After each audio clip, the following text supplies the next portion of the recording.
அஸ்ஸலாமு அலைக்கும் வரஹ்மத்துல்லாஹி வபரகாத்துஹு.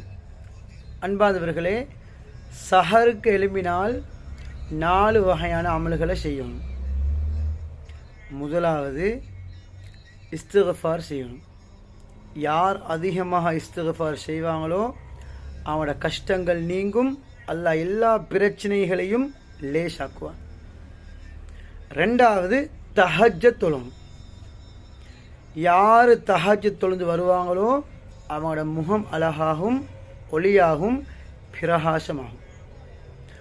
மூணாவது அமல் சஹர் செய்யணும். நபி ஸல்லல்லாஹு அலைஹி வஸல்லம் அவர்கள் சொன்னார்கள், தஸஹரு, நீங்கள் சஹர் செய்யுங்கோ, சஹர் செய்வதில் பரக்கத் இருக்குது.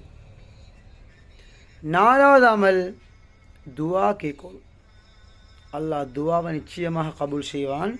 துவா கேட்க முன்னால் அல்லாஹ்வை புகழணும், ரெண்டாவது ஸலவாத்தை ஓதணும், அதற்கு பின்னால் நம்பிக்கையோடு துவா கேட்கணும். இன்ஷா அல்லாஹ் கபூல் செய்வான்.